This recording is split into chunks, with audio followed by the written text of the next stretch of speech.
Hi! In front of me is Honor 70 and today I would like to show you how you can connect it using Bluetooth. You need to begin by opening Settings. Then click on Bluetooth section over here and tap on this switcher if it's not already on. Following that, you need to wait for available devices to show, and when they do, tap on the one that you wish to connect to. In my case, this one. Now click on Pair in the pop-up in order to continue.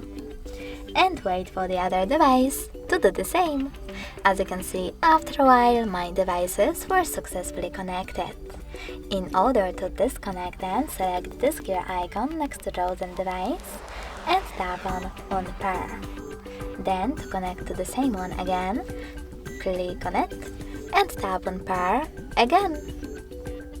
Thanks so much for watching. If you enjoyed this video, leave a like, comment and subscribe. Bye!